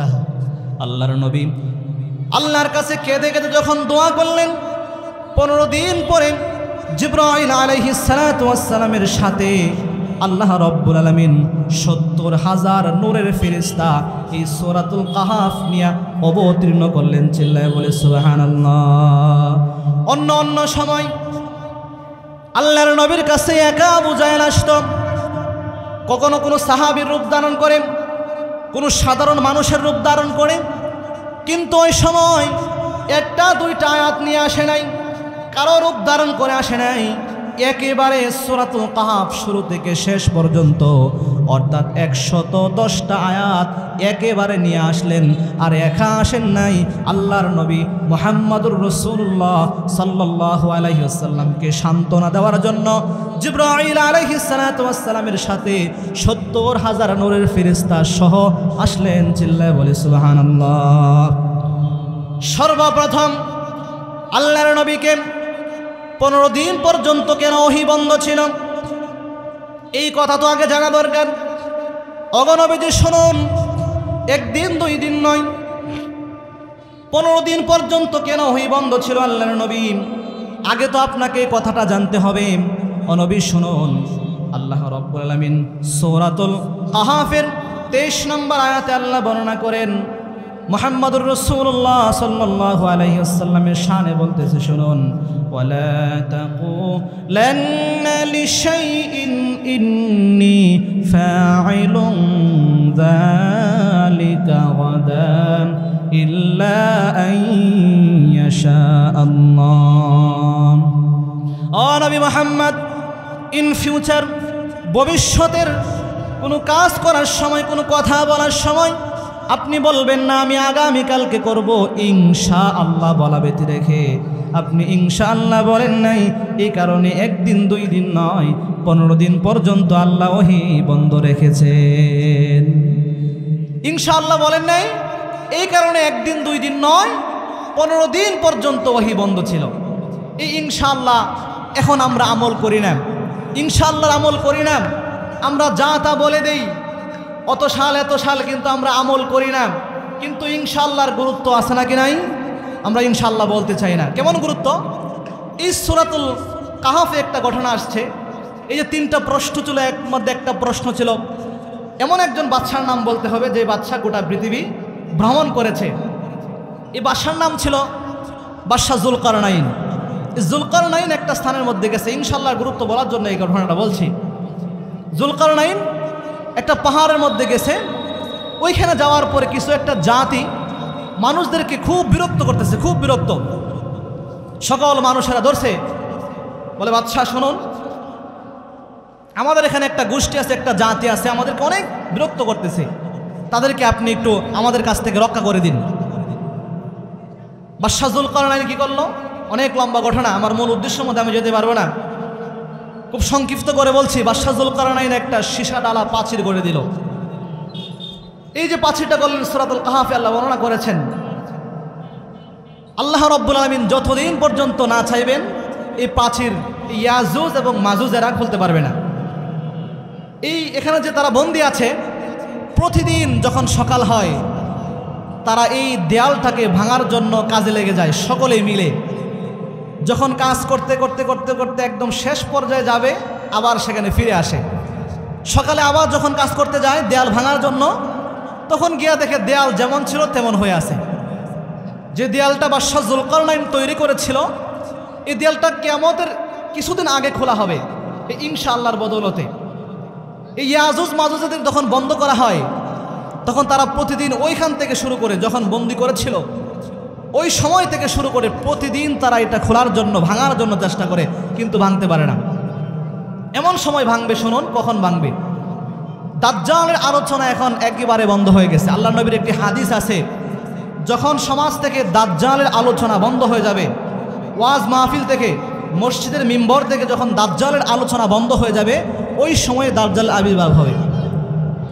তাহলে এই দাজ্জাল যখন আসবে, দাজ্জাল আসার অনেকগুলো কারণ আছে, অনেকগুলো কারণ আছে। দাজ্জাল কিয়ামতের আগ মুহূর্তে আসবে, আসার পরে মানবতার উপরে চরমভাবে জড়িয়ে পড়বে। সাধারণ মুসলমান যাদের ঈমান একদম দুর্বল, দুর্বল ঈমানদার তো দূরে পড়ে, মোটামুটি ঈমানদার এরাও এই দাজ্জালের ফিতনার মধ্যে পড়ে যাবে। এই যে সূরাতুল কাহাফ, আল্লাহ নবী মুহাম্মদুর রাসূলুল্লাহ সাল্লাল্লাহু আলাইহি ওয়াসাল্লামের হাদিসের মধ্যে আসছে, এই সূরাতুল কাহাফের প্রথম 10 আয়াত যদি কারো মুখস্থ থাকে, আল্লাহর নবী মুহাম্মদুর রাসূলুল্লাহ সাল্লাল্লাহু আলাইহি ওয়াসাল্লাম বলেন দাজ্জালের ফিতনা হতে আল্লাহ রাব্বুল আলামিন তাকে বাঁচায় দিবে। চিল্লায় বলি সুবহানাল্লাহ। ইনশাআল্লাহর বলার বরকত দেখেন। বাদশাহ যুলকারনাইন যে দেয়াল প্রাচীর নির্মাণ করেছিল, প্রতিদিন ইয়াজুজ মাজুজের গোষ্ঠীরা প্রতিদিন দেয়ালটাকে ভাঙার জন্য চেষ্টা করে কিন্তু পারে না। এমন একটা সময় তাদের আবির্ভাব হবে, দাজ্জাল যখন পৃথিবীর জমিনের মধ্যে আসবে, গোটা দুনিয়ার মধ্যে যখন দাজ্জালের ফিতনা ছড়ায়া যাবে, ঈসা আলাইহিস সালাতু ওয়াস সালাম যখন পৃথিবীর মধ্যে আল্লাহ রাব্বুল আলামিন আবার মুহাম্মদুর রাসূলুল্লাহ সাল্লাল্লাহু আলাইহি ওয়াসাল্লামের উম্মত করে দুনিয়ার মধ্যে পাঠাবেন, অনেক দিন পরে হযরত ঈসা আলাইহিস সালাতু ওয়াস সালামের নাকের নিঃশ্বাসের মধ্যে একটা পাওয়ার দিবেন। এমন একটা পাওয়ার থাকবে, এমন একটা ক্ষমতা আল্লাহ রাব্বুল আলামিন ওনাকে দিবে, মুআজিজা দিবে। নাকের নিঃশ্বাস অতদূর পর্যন্ত যাবে যতদূর পর্যন্ত না চক্ষু দেখা যায়, যতদূর পর্যন্ত উনি দেখে নাকের নিঃশ্বাস ততদূর পর্যন্ত যাবে। চিল্লায় বলে সুবহানাল্লাহ। আমাদের নিঃশ্বাস সচরাচর এতটুকু আসে বা এতটুকু জুড়ে দিলে কি বলেন, কিন্তু সচরাচর আমাদের টুটের উপরে আমাদের নিঃশ্বাসগুলো থাকে, এখান থেকে বের হয়ে চলে যায়। কিন্তু ঈসা আলাইহিস সালাতু ওয়াস সালামের নিঃশ্বাস হবে যতদূর পর্যন্ত যাবে ওনার চোখের পাওয়ার, ততদূর পর্যন্ত ওনার নাকের নিঃশ্বাস যাবে। চিল্লায় বললেন সুবহানাল্লাহ। যত দাজ্জালের অনুসারীরা থাকবে, যত দাজ্জালের অনুসারীরা থাকবে সবাই মরে সাফ হয়ে যাবে, গোটা দুনিয়াময় মুসলমানরা বিরাজ করবে। তারপরে আবির্ভাব হবে এই যে ইয়াজুজ মাজুজের গোষ্ঠীরা। তারা কি করবে শুনুন, ইনশাআল্লাহ একদিন একজনে বলে ফেলবে, তারা সকলেই একটা পরামর্শ করবে, শোনো আমরা তো প্রতিদিন কাজ করে কিন্তু কোনো কাজ হয় না, দেওয়ালটা ভাঙতে পারে না, আজকে ইনশাআল্লাহ দেওয়ালটা ভেঙেই ফেলবো। ইনশাআল্লাহ বলে সকালে কাজে লেগে যাবে, কিছুক্ষণ পরে দেখা যাবে গোটা দেওয়ালটা ভেঙে চোরে চোরমার হয়ে যাবে, ভেঙে চোরে চোরমার হয়ে যাবে। তারা কিন্তু ইমানদার না, হ্যাঁ তারা বনি আদম আলাইহিস সালাতু ওয়াস সালামের বংশধর, কিন্তু তারা ইমানদার থাকবে না। কিন্তু ইনশাআল্লাহ বলার বদৌলতে শত হাজার হাজার বছর ধরে যে দেয়ালটা ভাঙার চেষ্টা করতেছিল, এই দেয়ালটা ভাঙে নাই। ইনশাআল্লাহ বলার পরে দেয়ালটা ভেঙে ফেলবে। দেয়ালটা ভাঙার পরে যত ঘটনা বলেই ফেলছি, দেয়াল ভাঙার পরে মানবতার উপরে এমন চরমভাবে ঝাঁপিয়ে পড়বে, তারা দুইভাবে, নবীর হাদিসের মধ্যে আসছে, দুইভাবে বিভক্ত হয়ে ওই যেখান থেকে বাদশাহ যুলকারনাইন আবদ্ধ করে রেখেছিল সেখান থেকে দুইভাবে আসবে। প্রথম ভাগ আসবে, এসে দেখবে আগের দলেরা এমনভাবে খেয়ে গেছে যে তাদের জন্য কিছুই রাখে নাই, তাদের জন্য কিছুই রাখে নাই, পানি পর্যন্ত শুকিয়ে যাবে, এমন অবস্থায় আসবে। গোটা বিশ্বের মধ্যে মানবতার উপরে চরমভাবে আঘাত করবে, যেখানেই মানুষ পাবে সেখানেই হত্যা করবে। এমন একটা সময় ঈসা আলাইহিস সালাতু ওয়াস সালাম, খুদ ঈসা আলাইহিস সালাতু ওয়াস সালাম পর্যন্ত একদম নিরুপায় হয়ে যাবে। উনি পাহাড়ের মধ্যে চলে যাবেন, পাহাড়ের মধ্যে যাওয়ার পরে আল্লাহর কাছে দোয়া করবেন, মালিক এই যে অসহায়, আমরা অসহায় হয়ে গেছি, ও রব্বুল আলামিন ইয়াজুজ এবং মাজুজের গোষ্ঠী থেকে আমাদেরকে আপনি হেফাজত করুন। কিতাবের মধ্যে আসছে তাদের ঘাড়ের মধ্যে আল্লাহ একটা রোগ দিবেন, ঘাড়ের মধ্যে সামান্য একটা ফুরা হবে, এই ফুরা থেকে তাদের এমন আক্রান্ত হয়ে সকল ইয়াজুজ মাজুজের গোষ্ঠীগুলা মারা যাবে। তারপরে গোটা বিশ্বের মধ্যে যখন ইয়াজুজ মাজুজের গোষ্ঠীদের লাশ পড়ে থাকবে, দুর্গন্ধ লাশ, মানুষ চলাফেরা করতে পারে না। ঈসা আলাইহিস সালাতু ওয়াস সালাম আল্লাহর কাছে দোয়া করবে, মালিক এই সমস্ত লাশ থেকে আমাদেরকে আপনি হেফাজত করুন। আল্লাহ রাব্বুল আলামিন সেই দোয়া কবুল করবেন, লাশগুলাকে পাখি প্রেরণ করবেন, লাশগুলার মধ্যে সমুদ্রের মধ্যে ফেলে দিবেন, তারপরে দুর্গন্ধ যাবে না। আল্লাহর কাছে আবার দোয়া করবেন, মালিক দুর্গন্ধ তো যায় না, কি করা যায়? আল্লাহ রাব্বুল আলামিন আসমান থেকে এমন একটা ভারী বর্ষণ দিবেন, গোটা পৃথিবীতে, হাদিসের মধ্যে আসছে গোটা পৃথিবীতে একসঙ্গে বৃষ্টি হবে। চিল্লায় বলে সুবহানাল্লাহ। অন্য সময় আপনাদের এখানে শালনায় বৃষ্টি হলে দেখবেন গাজীপুর মহানগরে বৃষ্টি নাই, গাজীপুর চৌরাস্তায় বৃষ্টি নাই, এক জায়গায় বৃষ্টি হচ্ছে, আমি এমনও দেখি যে রাস্তার ওই পাশে বৃষ্টি আছে, এই পাশে বৃষ্টি নাই, কিন্তু ওই সময় হাদিসে আসছে গোটা পৃথিবী একসঙ্গে বৃষ্টি হবে, বলি না সুবহানাল্লাহ। তারপরে এমন রহমত মুসলমানদের জন্য প্রেরণ হবে, একটা ফল, সামান্য একটা আঙ্গুর ফল একজনের জন্য যথেষ্ট হয়ে যাবে, এত রহমত, এত বরকত দিবে। যাই হোক, ইনশাআল্লাহ বলার গুরুত্ব বলতেছিলেন, ইনশাআল্লাহ বলেছেন। এজন্য ইয়াজুজ মাজুজরা শতক লক্ষ লক্ষ বছর পরে যে দেয়ালটা ভাঙতে পারে নাই, ইনশাআল্লাহ বলার পরে ভেঙে ফেলেছে। ঠিক তেমনইভাবে আল্লাহ রাব্বুল আলামিন বিশ্ব নবীকে জানায় দিলেন, নবী শুনুন, আপনি ইনশাআল্লাহ বলেন নাই ওয়ালা তাকুলান্না লিশাইইন ইন্নী ফাইলুন যালিকা গাদা ইল্লা আন ইয়াশা আল্লাহ। নবী গো, ইন ফিউচার ভবিষ্যতের কোনো কাজ করার সময় আপনি বলবেন না আমি আগামীকালকে করব, ইনশাআল্লাহ বলা ব্যতি রেখে। এই জন্য একদিন দুই দিন নয়, আপনি ইনশাআল্লাহ বলেন নাই, একদিন দুই দিন নয়, 15 দিন পর্যন্ত ওহী বন্ধ ছিল। ওহী বন্ধ থাকার পরে আল্লাহ রাব্বুল আলামিন মুহাম্মদুর রাসূলুল্লাহ সাল্লাল্লাহু আলাইহি ওয়াসাল্লামকে জানাচ্ছে, শুনুন ও মুহাম্মদ, একদিন দুই দিন নয়, 15 দিন ওহী বন্ধ ছিল। আর কাফের বেঈমানেরা আপনার কাছে যে প্রশ্নগুলো করেছিল, শুনুন সেই প্রশ্নের সঠিক উত্তর আমি দিচ্ছি। নাহনু নাকুসু আলাইকা নাবাআহুম বিল হক ইন্নাহুম ফিতয়াতুন আমানু বিরাব্বিহিম ওয়াজিদনাহুম হুদা। নাহনু নাকুসু আলাইকা নাবাআহুম বিল হক। ও নবী মুহাম্মদ শুনুন, কাফের বেঈমানরা যে আপনার কাছে প্রশ্ন করেছে, আসহাবে কাহাফ কারা, 3টা প্রশ্ন যে আপনার কাছে করেছে, 2টা প্রশ্ন আল্লাহ রাব্বুল আলামিন এই সূরার মধ্যে নাজিল করেছেন, আরেকটি প্রশ্ন আল্লাহ রাব্বুল আলামিন আরেকটি সূরার মধ্যে সূরা বনী ইসরাঈলে বলেছেন। আল্লাহ রাব্বুল আলামিন মুহাম্মদুর রাসূলুল্লাহ সাল্লাল্লাহু আলাইহি ওয়াসাল্লামকে সত্য সত্য ঘটনা শোনাচ্ছে। নাহনু নাকুসু আলাইকা নাবাআহুম বিল হক। আল্লাহ রাব্বুল আলামিন নিজে বলতেছে, মুহাম্মদ নাহনু নাকুসু, আল্লাহ রাব্বুল আলামিন বলতেছে শুনুন, সত্য সত্য ঘটনা আমি শোনাচ্ছি। মানুষ যখন কোনো ঘটনা বর্ণনা করে এর মধ্যে কিছু আগামাতা লাগায় সুন্দর করার জন্য, ঘটনাকে সাবলীল করার জন্য, সুন্দর করার জন্য একটু বাড়ায় বা একটু কমায় নেয়, নিজের মতো করে নেয়। কিন্তু যেখানে আল্লাহ বর্ণনা করছেন, আল্লাহ যেখানে বর্ণনা করছেন সেখানে সত্য হওয়ারই কথা। এরপরে আল্লাহ স্পেশালভাবে বলেছেন, শুনুন আমি আপনাকে সত্য সত্য ঘটনা শোনাচ্ছি। নাহনু নাকুসু আলাইকা নাবাআহুম বিল হক ইন্নাহুম ফিতয়াতুন আমানু বিরাব্বিহিম ওয়াজিদনাহুম হুদা। তারা ছিল কয়েকজন, ইন্নাহুম ফিতয়াতুন আমানু, তারা ছিল কয়েকজন যুবক, ইমানকে আমি বৃদ্ধি করেছিলাম। ইন্নাহুম ফিতয়াতুন আমানু বিরাব্বিহিম ওয়াজিদনাহুম হুদা। নিশ্চয় তারা ছিল কয়েকজন তরুণ যুবক এবং তাদের ইমানকে আমি বৃদ্ধি করেছিলাম। চিল্লায় বলে সুবহানাল্লাহ। অনেক লম্বা ঘটনা, যেহেতু ওলামায়ে কেরাম আরও আছেন, অসংখ্য ওলামায়ে কেরাম আছে। এমন একজন আসবেন এখানে আলহামদুলিল্লাহ, মিজানুর রহমান সাইদ সাহেব দামাত বরকাতুহুম, গোটা বাংলাদেশের আলেমদের নয়নের মণি, আলহামদুলিল্লাহ উনি আসবেন। আরও অনেক আলোচক আছেন আলহামদুলিল্লাহ, যথাসময়ে ওনারা চলে আসবেন। খুব সংক্ষিপ্ত করে মূল ঘটনাগুলো আমার বলতে হবে। এই যে কয়েকজন যুবক, ওনারা ছিল তরুণ যুবক।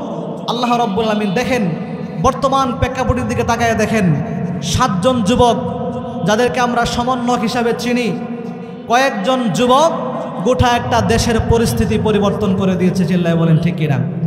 যুবকরা যদি ইসলামের দিকে ধাবিত হয়, যুবকরা যদি ইসলামের জন্য কাজ করে, তাহলে বিশ্বাস করুন ইসলামের উপকার 100 বৃদ্ধ একদিকে যতটুকু উপকার করবে, একজন যুবক তার চাইতে বেশি উপকার করবে। চিল্লায় বলেন ঠিক কিনা? যখন এই সমস্ত যুবক, আল্লাহ সত্য সত্য ঘটনা বর্ণনা করছেন, তারা ছিল কয়েকজন তরুণ যুবক। তাদের ঘটনা অনেকেই অনেক দেশে বর্ণনা করেছেন, দেশ যেটাই হোক, কিন্তু এই যুবকদের ঘটনা আল্লাহ সূরাতুল কাহাফে তুলেছেন। চিল্লায় বলে সুবহানাল্লাহ। আল্লাহ রাব্বুল আলামিন বলতেছেন তারা ছিল কয়েকজন নওজোয়ান তরুণ যুবক। যেই দেশের মধ্যে এই যুবকেরা ছিল, তাফসীরের কিতাবের মধ্যে আসছে কেউ বলে রোম দেশে, যে দেশের মধ্যে যুবকেরা জন্মগ্রহণ করেছিল ওই দেশের অবস্থা এমন ছিল, গোটা দেশের মধ্যে শিরিকে বিমর্জিত ছিল মানুষগুলা। গোটা দেশের মানুষেরা শিরিক করত, তাগুত ছিল। শুধুমাত্র নিজে শিরিক করতো এমনটা না, শুধুমাত্র নিজে শিরিক করতো এমন কিন্তু না, মানুষদেরকে ডাকতো, আসো তোমরা শিরিক করো, মানুষদেরকে জোর করে শিরিকের মধ্যে বিমর্জিত করতো। চিল্লায় বলে নাউজুবিল্লাহ। জোর করে তারা মানুষদেরকে ইচ্ছা করে শিরিক করাতো। এবং যে সময় ঘটনাটা হয়েছে এই সময় তাদের বাৎসরিক একটা প্রোগ্রাম ছিল। সেই প্রোগ্রামে অবস্থা এমন ছিল যে আমরা যেমন আল্লাহর নামে কুরবানি করি, আল্লাহর নামে আমরা কুরবানি করি, ওইখানে বিশাল একটি দেবতা রাখা ছিল।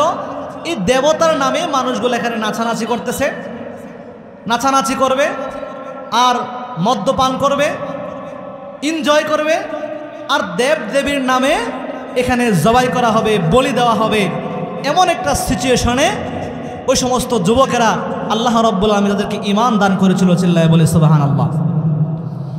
এমন একটা অবস্থা যখন মানুষগুলা মদ নিয়ে নাচ গানের মধ্যে বিভোর হয়ে আছে, এমন একটা অবস্থার মধ্যে ঈমান পাওয়া কতটুকু আপনি ভাবতে পারেন?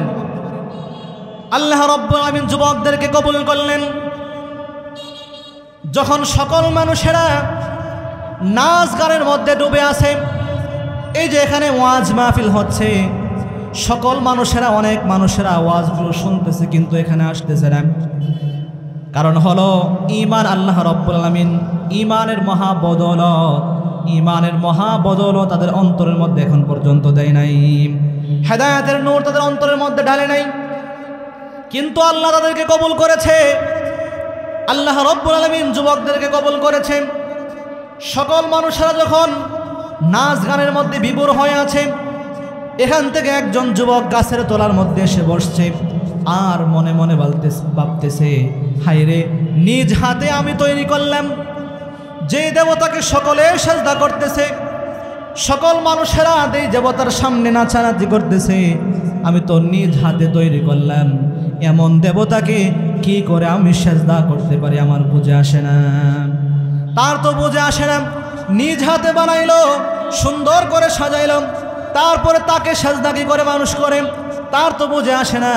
সে বিশাল জাকজমক থেকে চলে আসলো, আসার পরে একটা গাছের ছায়া তলে সে আশ্রয় নিয়েছে, একটা গাছের তলে সে আশ্রয় নিয়েছে। আর ভাবতেছে, হায় হায়, আমি নিজের হাতে বানাইলাম, নিজ হাতে বানানোর পরে আমি কি করে তাকে সেজদা করি?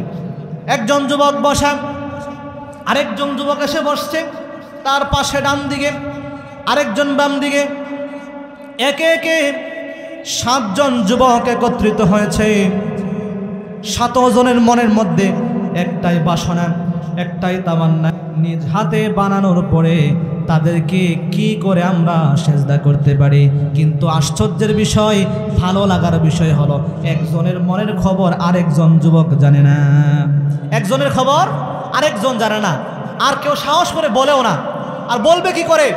কারণ হলো ওই সময় নিয়ম ছিল, যারা সরকার বিরোধী কাজ করবে তাদেরকে শুলিতে চড়ায় হত্যা করা হবে। সরকারের কথার অমান্য হলেই শুলিতে চড়ায় হত্যা করবে, এমন একটা বিধান ছিল। জুলুম এমন আকার ধারণ করেছিল, যার জন্য গোটা এলাকার মধ্যে আতঙ্ক অবস্থায় মানুষগুলা ছিল। যারাই জুলুম করেছে আল্লাহ রাব্বুল আলামিন তাদেরকেই লাঠি দিয়ে নামিয়ে দিয়েছে। চিল্লায় বলেন ঠিক কিনা? যাই হোক, এই 7 জন যুবকেরা একত্রিত হলো, কিন্তু একজন আরেকজনের মনের খবরটা তো জানে না। হঠাৎ করে একজন মনে মনে ভাবতেছে, এই সমস্ত আয়োজন থেকে, গান বাজনা থেকে, মদের আসর থেকে, মদ শুধুমাত্র মদের আসর তা না, সুন্দরী সুন্দরী মেয়েরা সাথে নাচতেছে, এমন অবস্থা দেখে আমার পাশে যারা বসছে, আমার মন বলছে, আমার মনের যে প্রশ্ন তাদের মনের মধ্যে একই প্রশ্ন আছে। চিল্লায় বলেন সুবহানাল্লাহ। আমার মন বলছে, 7 জন যুবক মনে হয় একই নিয়তে এখানে বসছে, আমার মৃত্যু হতে পারে, কিন্তু আমার একটা কাজ করতে হবে, আমার মৃত্যু হয়ে যেতে পারে, আমার মৃত্যু হোক, আমার মনের কথাটা 6 জন যুবকের সামনে প্রকাশ করে দিব। চিল্লায় বলে সুবহানাল্লাহ।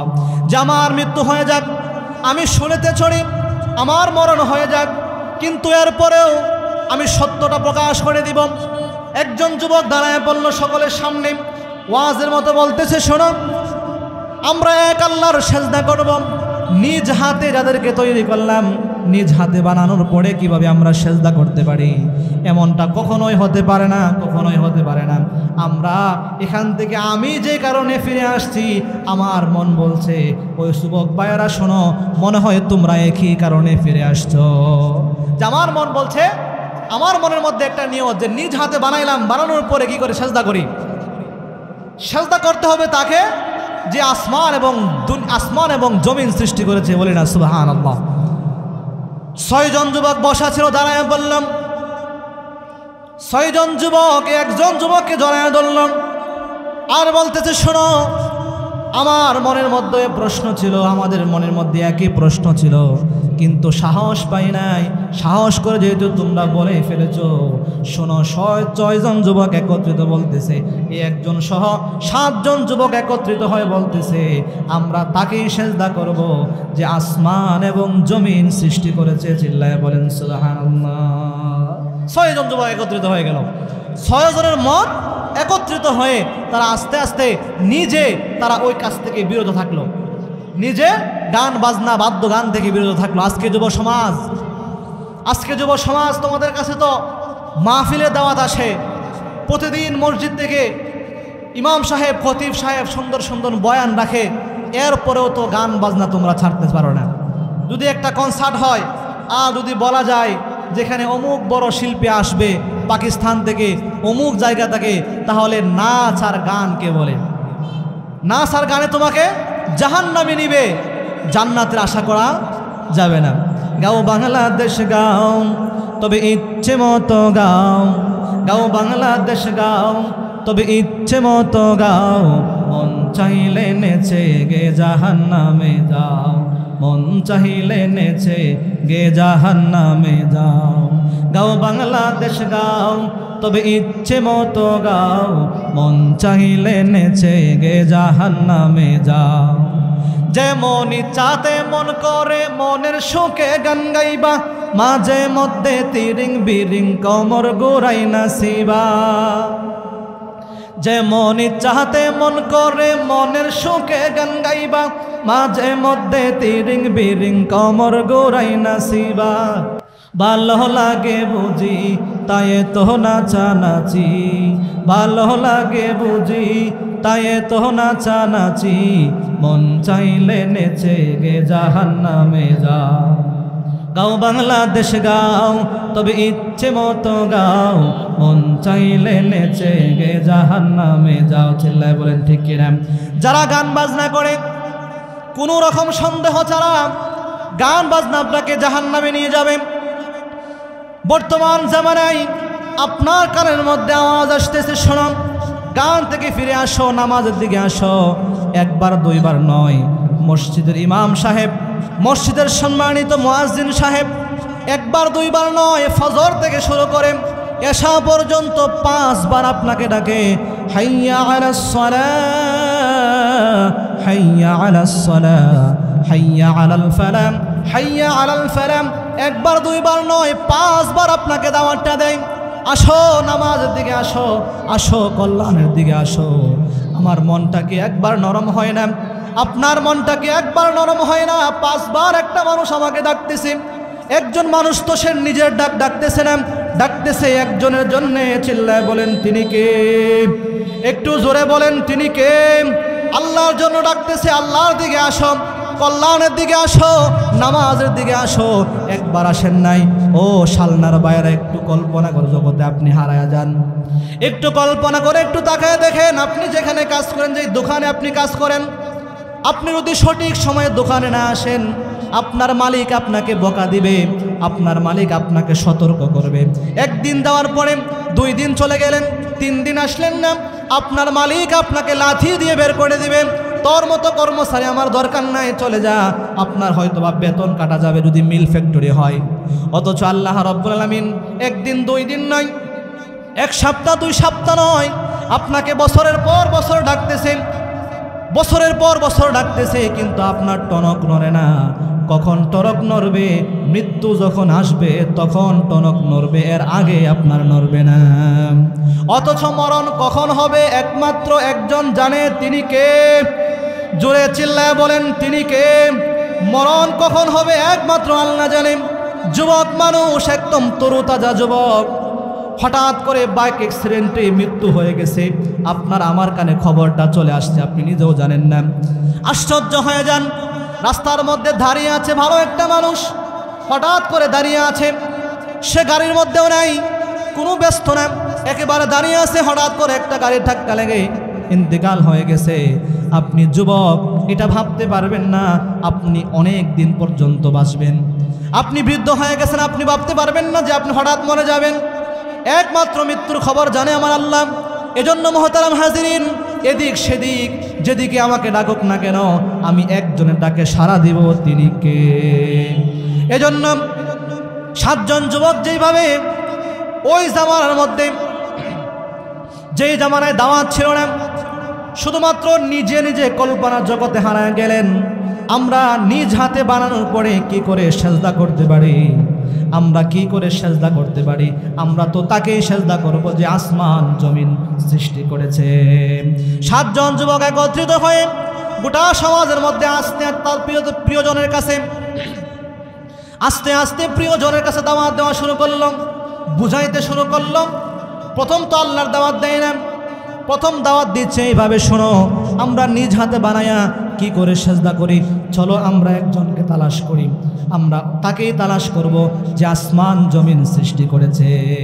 আমরা শোনো, তাকে তালাশ করি, তাকে আমরা খুঁজি, তার ইবাদত আমরা করি যে আসমান এবং জমিন সৃষ্টি করেছে। বলি না সুবহানাল্লাহ।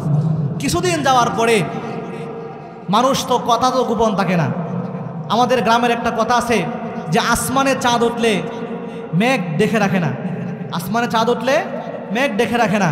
আমাদের ময়মনসিংহের ভাষায় বলে কাল্লা ঘুরে রাখে না, আসমানও চাঁদ উঠলে কাল্লা ঘুরে রাখে না। এর মানে হলো কথা কখনো গোপন থাকে না। আর যদি আপনি ভালো কাজ করেন, আর ভালো কাজের সমালোচনা সমাজে বেশি হবে, চিল্লায় বলেন ঠিক কিনা? এই যে মাহফিল করতেছে, মনে করেন না যে সমালোচনা হবে না, সমালোচনা অবশ্যই হবে। যে ভালো কাজ করবে তার সমালোচনা হবে, এটা স্বাভাবিক। যাই হোক, 7 জন যুবকেরা যখন ভালো কাজ করতে শুরু করলো, তখন তাদের বিরুদ্ধে সমাজের মধ্যে একদল লেগে গেছে। বাদশাহর কাছে যিনি প্রধান ছিল, তার কাছে নালিশ নিয়ে গেছে। শুনুন, ওই সমস্ত 7 জন যুবকের নাম বলছে যে এই যুবকেরা এমন ভয়াবহ অবস্থা শুরু করছে, দেশদ্রোহী, আপনার দেশের বিরুদ্ধে কাজ করতেছে। বলে কেমন? বলে তারা বলতেছে যে আপনি যে অর্ডার গোটা দেশের মধ্যে জারি করে রেখেছেন যে আপনার এই দেবতাকে সেজদা করতে হবে, এই দেবতার উদ্দেশ্যে বলি ছড়াইতে হবে, কুরবান দিতে হবে, তারা এটা বিরোধিতা করতেছে। সে বলতেছে সর্বনাশ, এত বড় সাহস কার? ধরে নিয়ে আসো, আজকেই শুলিতে জড়ানো হবে। 7 জন যুবককে ডাকা হলো। 7 জন যুবক যখন সামনে আসছে, তাকায় দেখে এক একজন যুবক তার মন্ত্রীদের ছেলে পেলে, চিল্লায় বলে সুবহানাল্লাহ, তার মন্ত্রীদের ছেলে ফেলে, নওজোয়ান তরুণ যুবক। এখন তো সে বিপাকে পড়েছে, আমার মন্ত্রীরা যারা দেশ পরিচালনা করতে সহযোগিতা করে, তাদের সন্তানদেরকে আমি পাশিতে জোড়াবো কি করে? যখন নিজের দলের লোক হয়, নিজের দলের লোক হইলে 7 গুণ মাফ হয়ে যায়, চিল্লায় বলেন ঠিক কিনা? যে কোনো দল হোক না কেন, নিজের দল যখন হয় তখন 7 গুণ মাফ হয়ে যায়। আপনি নিজের দলের না, যত কেস, যত মামলা, যত মোকদ্দমা, যত অত্যাচার, লুটতরাজ, হামলা মামলা, চাঁদাবাজি, সব সাধারণ জনগণের উপরে পড়ে, চিল্লায় বলেন ঠিক কিনা? যাই হোক, এখন বাদশা বিভাগের মধ্যে পড়ছে, হায় হায়, আমার মন্ত্রী পরিষদের লোকেরা যদি আমি ফাঁসিতে চড়াইয়া দেই, তাহলে তো মান সম্মান আমার থাকবে না, দেশ আমার হাতে থাকবে না। তাদেরকে সতর্ক করা হলো, শোনো, তোমাদেরকে সতর্ক করলাম, তোমরা কয়েকদিন সময় তোমাদেরকে দিলাম, এই কয়েকদিনের ভিতরে তোমরা পরিবর্তন হয়ে যাও, আর নয়তোবা তোমাদেরকেও শুলিতে জড়ানো হবে। 6 জন যুবক, আল্লাহ রাব্বুল আলামিন তাদের ঈমানকে কত মজবুত করেছিলেন। 6 জন যুবক বসা ছিল। সূরাতুল কাহফের 14 নম্বর আয়াতে আল্লাহ বর্ণনা করেছেন, وربطنا على قلوبهم إذ قاموا فقالوا ربنا رب السماوات والأرض لن ندعو من دونه إلها لقد قلنا إذا شططا بلنا سبحان الله وربطنا على قلوبهم إذ قاموا فقالوا ربنا رب السماوات والأرض 6 জন যুবক দাঁড়ায় গেল, তাদের ঈমানকে আল্লাহ মজবুত করে দিলেন। 6 জন যুবক দাঁড়ায় বলতেছে, বাদশা মহোদয় শুনুন, রব্বুনা রব্বুস সামাওয়াতি ওয়াল আরদ, আমরা ওই আল্লাহর ইবাদত করি। ক্বালু, তারা বলতেছে শুনুন, আমরা ওই আল্লাহর ইবাদত করি, রব্বুনা রব্বুস সামাওয়াতি ওয়াল আরদ, যিনি আসমান এবং জমিন সৃষ্টি করেছে। চিল্লায়ে বলেন সুবহানাল্লাহ। গোটা মজলিসের মধ্যে শুধুমাত্র এমন অবস্থা ছিল, কিতাবের মধ্যে আসছে যদি তারা বিরুদ্ধে একটা কথা বলতো গ্যারেন্টি ছিল ওই সময় শুলি একদম রেডি ছিল, কথাটা বলবে, প্রতিবাদ করবে আর শুলির মধ্যে ছড়ানো হবে। এমন একটা মুহূর্তে তারা আল্লাহর সাক্ষী দিচ্ছে, রব্বুনা রব্বুস সামাওয়াতি ওয়াল আরদ, আসমান যিনি সৃষ্টি করেছে, জমিন যিনি সৃষ্টি করেছে, তিনিই আমাদের রব, ওনাকে ছাড়া আর আমরা কারো ইবাদত করব না। চিল্লায়ে বলি না সুবহানাল্লাহ। যুবকদের ঈমান কত মজবুত ছিল। আজকাল আমরা ঈমান হারা হয়ে গেছি। সাধারণ একজন পাতি নেতার বয়ে আমরা আল্লাহর নবী মুহাম্মদুর রাসূলুল্লাহ সাল্লাল্লাহু আলাইহি ওয়াসাল্লামকে অপমান করা হয়, লাঞ্ছনা করা হয়। আমরা কথা বলতে পারি না কেন? প্রশাসনের ভয়, আইনের লোকের ভয়, দলীয় লোকের ভয়। আপনার ফাঁসিতে ঝুলতে হবে না, শুধুমাত্র আপনার জেলখানা যাওয়ার ভয়। অথচ তারা অবস্থা কেমন ছিল, মৃত্যু হয়ে যাবে, এরপরও একজনকে বলে নাই। চিল্লায় বলেন তিনি কে? আজকে দেখা যায় মুহাম্মাদুর রাসূলুল্লাহ সাল্লাল্লাহু আলাইহি ওয়াসাল্লামকে লাঞ্ছনা, অপদস্থ বিভিন্ন জায়গা থেকে আওয়াজ ওঠে, কিন্তু আপনি বসে থাকি, আমার কথা মুখ দিয়ে বের হয় না, আপনি প্রতিবাদের মধ্যেও সামিল হন না, প্রতিবাদ করতে পারেন না। ইমাম সাহেব আওয়াজ দেয়, শুনুন, জুমার নামাজের পথে অমুক মোড়ের মধ্যে অমুক জায়গার মধ্যে আন্দোলন হবে। কিসের আন্দোলন? মুহাম্মাদুর রাসূলুল্লাহ সাল্লাল্লাহু আলাইহি ওয়াসাল্লামের শানে বেয়াদবি করেছে, অমুক কথা বলেছে, কিন্তু আপনি বসে থাকুন। আপনি বসে থাকেন, সমস্যা নাই, কিন্তু বাংলার জমিনে এমনও যুবক আছে আল্লাহর নবীর ইজ্জতের হেফাজত করার জন্য নিজের শরীর থেকে তাজা রক্ত বিলিয়ে দিবে, রক্ত দিবে, কোনো সমস্যা নাই, প্রয়োজনে নিজের জীবন দিতে রাজি, এরপরেও আল্লাহর নবীর ইজ্জতের হেফাজত করেই ছাড়বে। চিল্লায় বলেন ঠিক কিনা? যুবক, অনেক যুবক আছে নামাজ পড়ে না, রোজা রাখে না, হুকুমগুলো আল্লাহর পালন করে না। যখন আলেম ওলামা ডাক দেয়, ডাক দিতে দেরি হয়, রাস্তার মধ্যে ঝাঁপিয়ে পড়তে দেরি হয় না। চিল্লায় বলেন ঠিক কিনা?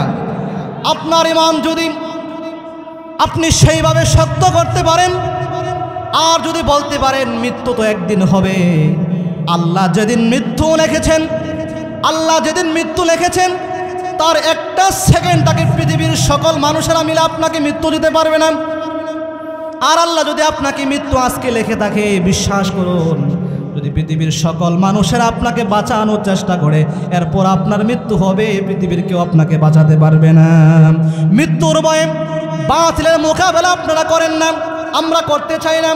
জেলখানার ভয়ে বাতিলের মোকাবেলা করতে চাই না, কিন্তু বাতিলের মোকাবেলা আপনি যখন করবেন, আপনি আওয়াজ দেওয়া শুরু করবেন, আওয়াজ দিতে দেরি হবে, সহযোগিতা করবে একজন। চিল্লায় বলেন তিনি কে? বাস্তব প্রমাণ তাকায় দেখেন, 7 জন যুবক আন্দোলন শুরু করেছিল, একটা দেশের পরিবর্তন, একটা দেশের সিস্টেম পরিবর্তন করে দিয়েছে। চিল্লায় বলেন ঠিক কিনা? শুধু আপনি একটু আওয়াজ দিবেন, প্রথম আওয়াজটা আপনার পক্ষ থেকে হোক না। শুনুন, খলিফাতুল মুসলিমিন নাম শুনেছেন?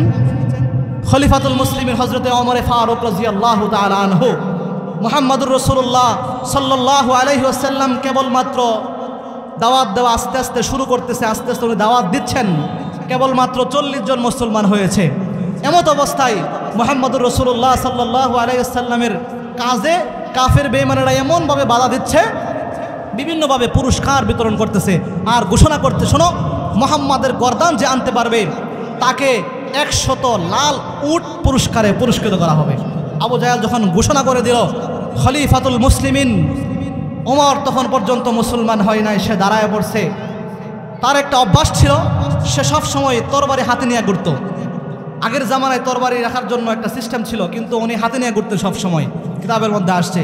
উনি দাঁড়ায় পড়ছে সবার আগে যে আমাকে অনুমতি দেওয়া হোক, কিছুক্ষণ সময় দেন, আমি মুহাম্মাদের গর্দান নিয়ে আসতেছিল। নাউজুবিল্লাহ, কিছুক্ষণ সময় দেন, আমি মুহাম্মাদের গর্দান নিয়ে আসতেছি। আবু জাহেল খুশি হয়ে গেছে যে যেহেতু উমর দাঁড়ায় গেছে তাহলে আর কোনো সমস্যা নাই।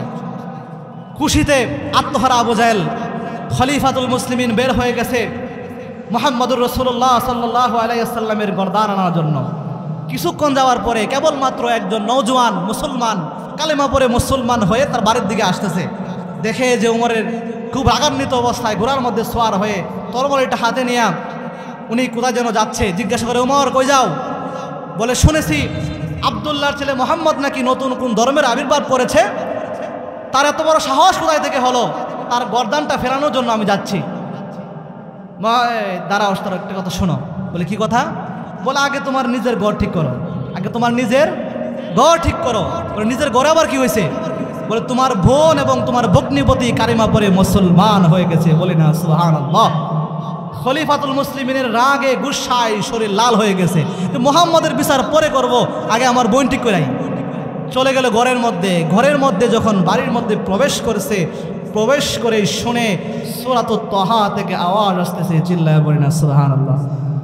তাহা মা আনজালনা আলাইকাল কুরআনা লিতাশকা। সূরাতুত তাহা থেকে তার বোন তেলাওয়াত করতেছিল, তার ভগ্নিপতিকে তেলাওয়াত করে শোনাচ্ছিলাম। হযরতে খলিফাতুল মুসলিমিনের কানের মধ্যে যখন কোরআন পাকের তেলাওয়াত ঢুকে গেছে, শুনে ফেললেন, ওনার অবস্থান পরিবর্তন হয়ে গেছে। উনি এক প্রকার পাগল মতো হয়ে গেছে। যখন তেলাওয়াত বন্ধ করে দিল, ওনার অবস্থা, উনি নরমাল হয়ে গেলেন। উনি নিয়ন্ত্রণের বাহিরে চলে গেলাম। বোনকে ডাকতেছে, দরজা খুলো। বারবার ডাকার পরে দরজা খুলে না, লাথি মেরে দরজা ভেঙে ফেললেন। ভাঙার পরে বলতেছে, তোমরা কি তেলাওয়াত করতেছিলেন? আগে আমাকে সেটা শোনাও, কি পড়তেছিলা? আর তোমরা নাকি কালেমা পড়ে মুসলমান হয়ে গেছো, আগে আমাকে সত্যতা যাচাই করতে দাও। বোন বলতেছে, সত্য কথা প্রথম বলে না, ভগ্নিপতি পলায় আছে কাঠের নিচে বা যে কোনো একটা স্থানের মধ্যে। বোন সাহস করে বলতেছে, শোনো, মৃত্যু হতে পারে কিন্তু সত্য বলবো। হ্যাঁ, আমরা কালেমা পড়ে মুসলমান হয়ে গেছি। কয়েকটা আঘাত করলেন। আঘাত করার পরে দেখে বোন একই রাস্তার মধ্যে আছে। ভাই গো, আল্লাহর পায়ে সেজদা করে আমি যে মহব্বত পেয়েছি, মজা পেয়েছি, মুহাম্মদুর রাসূলুল্লাহ সাল্লাল্লাহু আলাইহি ওয়াসাল্লামের সোহবতে যে মজা পেয়েছি, এই মজা বোঝানো যাবে না। তুমি আমাকে হত্যা করে ফেলো, একবার দুইবার নয়। যদি আমাকে একবার হত্যা করো, আবার যদি আমার ভিতরে প্রাণ ফিরে আসে, আবার আমাকে হত্যা করো, ওই আল্লাহর নামের শপথ করে বলতেছি, ওই মুহাম্মাদের কদম ছাড়বো না। চিল্লায় বলি সুবহানাল্লাহ। ওনার অবস্থা আরেকটু পরিবর্তন হয়ে গেল। উনি আরেকটু পাগল হয়ে গেলেন। বলে, বোন, একটা ফরিয়াদ তোমার কাছে করি। এত কিছু করার পরেও মুহাম্মদকে বলতে পারো না, চলো না মুহাম্মাদের কাছে আমাকে নিয়ে যাও। তার আগে আমার মন কেন যেন বারবার চাচ্ছে তুমি কি যেন পড়তেছিলা, একটু আমাকে শোনাও। আমার মন বারবার তেলাওয়াত শুনতে চাচ্ছে। আমার মন বারবার ওই সুরটা, ওই আওয়াজটা শোনার জন্য পাগল পারা হয়ে আছে। একটু বারবার বলতেছে, রিকোয়েস্ট করতেছে, আমাকে একটু শোনাও। বোন একটু সুযোগ পেলাম, বলতেছে, ভাই আমার, আপনাকে শোনাইতে পারি, একটা শর্ত আছে। আপনাকে পবিত্র হতে হবে, ওযু করতে হবে, গোসল করতে হবে, তারপরে আপনাকে তেলাওয়াত শোনাইতে পারি। খলিফাতুল মুসলিমিন হযরতে ওমর ফারুক রাদিয়াল্লাহু তাআলা আনহু দ্রুত চলে গেলেন, গোসল করে আসলেন। এবার শোনাও। ওনার বোন সুন্দর করে তেলাওয়াত শোনালেন। ভিতর থেকে ভগ্নিপতি আসলো, একটু সুযোগ পেয়েছে। বলতেছে, ওমর, আমাদের মুখ থেকে শুনে তোমার কেমন লেগেছে? বলে, অনেক মজা লেগেছে, কত মজা লেগেছে, বুঝাইতে পারবো না। কারণ হলো কোরআনের মধ্যেই আসল মজা। চিল্লায় বলেন ঠিক কিনা? কোরআন তেলাওয়াতের মধ্যেই মজা। পৃথিবীর আপনি যত গান শোনেন না কেন, যত নতুন গান, যত ভাইরাল গান, একবার, দুইবার, তিনবার, চারবার, 1 মাস শোনার পরে পুরাণ হয়ে যায়, আর ভালো লাগে না, ভালো লাগে না। কিন্তু কোরআনের সুর আপনি যতবার শুনবেন নতুনত্ব দিবে একজন। চিল্লায় বলেন তিনি কে? যুক্তিক উদাহরণ হলো, আপনার মসজিদের ইমাম সাহেব প্রতিদিন অন্তত 3 বার জোরে জোরে সূরাতুল ফাতিহা পড়ে কি পড়ে না? কি বললাম, পড়ে কি পড়ে না? প্রতিদিন অন্তত 3 বার জোরে মাগরিবের নামাজে জোরে জোরে সূরাতুল ফাতিহা পড়ে, এশারের নামাজে সূরাতুল ফাতিহা পড়ে, তারপরে ফজরের নামাজে সূরাতুল ফাতিহা পড়ে, 2 বার করে 6 বার, প্রতিদিন 6 বার তেলাওয়াত করে। এরপরেও একটা বারের জন্য, একবারের জন্য কোনো মুসল্লি বলে না, হুজুর এই সূরাতুল ফাতিহা প্রতিদিন 6 বার করে তেলাওয়াত করেন, আর তো ভালো লাগে না, একটু পাল্টায় বলেন। এমন কথা কোনো মুসল্লি বলে কি বলে না? কোনো মুসল্লি বলে যে হুজুর এই সূরা ফাতিহা প্রতিদিন 6 বার করে তেলাওয়াত করেন, আর ভালো লাগে না, পাল্টায় অন্য সূরা করেন? কি বলে? বলে না। এর মানে হলো কোরআন তো এমনি মধুর।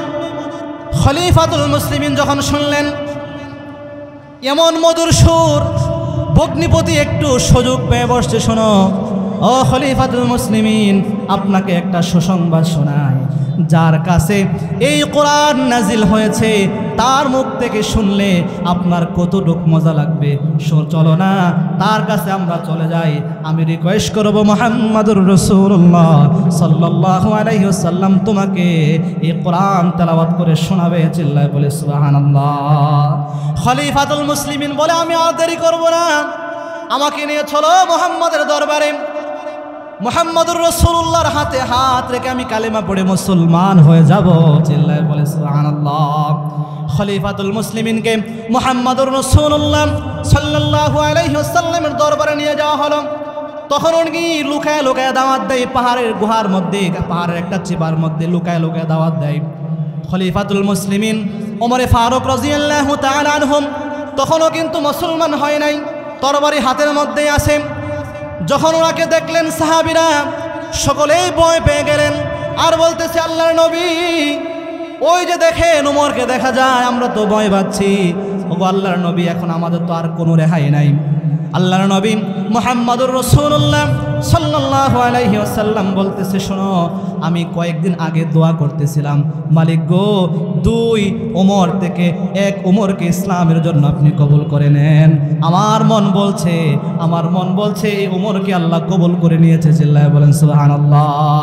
খলিফাতুল মুসলিমিনকে মনে হয় কবুল করে নিয়েছে। ওমরে ফারুক রাদিয়াল্লাহু তাআলা আনহু দ্রুত আসলেন, এসে বলতেছে, ইয়া রাসূলুল্লাহ, এই যে নেন তরবারি আপনার পায়ের মধ্যে রাখলাম, আর দেরি করিয়েন না। ওগো আল্লাহর নবী, আপনার হাতে হাত রেখে আমাকে কালিমা পড়ে মুসলমান বানিয়ে দেন। চিল্লায় বলেন সুবহানাল্লাহ। খলিফাতুল মুসলিমিন মুসলমান হওয়ার পরে বলতেছে, ওগো আল্লাহর নবী, দেখেন যুবকেরা কি করতে পারে।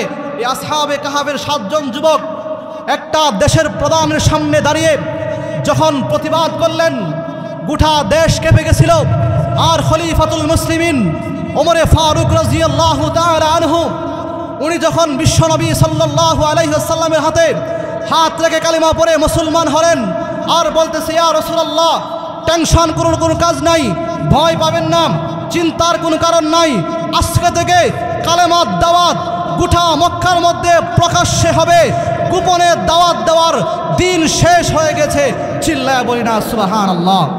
ও আল্লাহর নবী, আমাকে অনুমতি দেন, আপনি তো এখানে লুকিয়ে লুকিয়ে দাওয়াত দিচ্ছেন, আমাকে একটু অনুমতি দেন, আমি দাওয়াত দিব প্রকাশ্যে। চিল্লায় বলি না সুবহানাল্লাহ। খলিফাতুল মুসলিমিন প্রকাশ্যে দাওয়াত দেওয়ার জন্য উনি আল্লাহর রসুলের কাছে অনুমতি চাইলেন। আল্লাহর নবী বলে, শোনো, তুমি সহ মাত্র 41 জন মুসলমান হয়েছে। কয়জন? তুমি সহ মাত্র 41 জন মুসলমান হয়েছে। এই মুহূর্তে আমি তোমাকে অনুমতি কি করে দেই? এই মুহূর্তে আমি তোমাকে অনুমতি দিতে পারি না।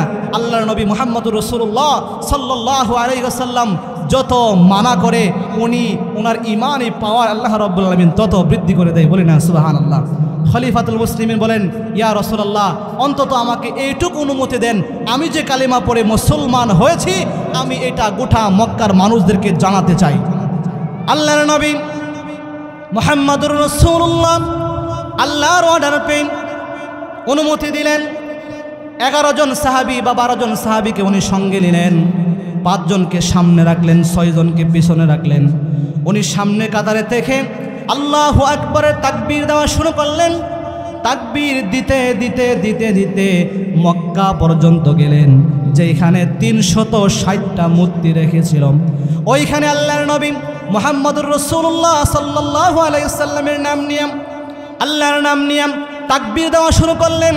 তাকবীর দিতে দিতে মক্কা পর্যন্ত যখন গেছে, কাফের বেঈমানেরা বলে, আবু জাহেল, উতবা, শাইবা, নজর ইবনে হারেস, মক্কার বড় বড় নেতারা, বড় বড় লিডারেরা সকলেই তো আশ্চর্য হয়ে গেছে, কার এত বড় পাওয়ার, কার এত বড় পাওয়ার। মক্কার জমিনের মধ্যে আল্লাহর নাম নেই, মুহাম্মদের নাম নেই, এ চল রে চলকে আসর। সকলেই দল বল নিয়া অস্ত্র সজ্জায় সজ্জিত হয়ে সকলে চলে আসলো তাদের মোকাবেলা করার জন্য। সকলে চলে আসছে, এসে দেখে সামনে উমর দেখা যায়। সামনে এসে দেখে যে উমর দেখা যায়।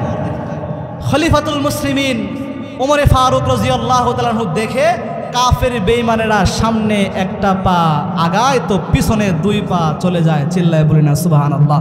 সামনেকে একজন যুবক গোটা মক্কার কাফের বেঈমানের বিরুদ্ধে আচরণ করে, অর্থাৎ যেখানে বাতিল থাকবে, বাতিলের মোকাবেলা করার জন্য যদি আপনি হকের আওয়াজ দেন, আল্লাহ নিজে বলেছেন দা আল হাক্কু ওয়া যাহাকাল বাতিল ইন্নাল বাতিলা কানা যাহুকা। এর মানে হলো, সহজ ভাষায় যদি আপনাদেরকে আয়াতের সারমর্ম বোঝাই, অন্ধকার দূর করার জন্য আপনার চিল্লানোর প্রয়োজন নাই, শুধুমাত্র একটু আলো জ্বালায়া দিবেন, অন্ধকার এমনি দূর হয়ে যাবে। প্রিয় হাজিরিন, যেখানেই অন্যায় হবে সেখানেই আপনি প্রতিবাদ করবেন। প্রতিবাদ করতে দেরি হবে, একজন সহযোগিতা করবে। চিল্লায় বলেন তিনি কে? শুধু আপনার সৎ সাহস প্রয়োজন। সাহস করে প্রতিবাদ করবেন, সহযোগিতা করবে আমার আল্লাহ। কেননা আমরা ইতিহাস জানি, বদরের ইতিহাস জানি।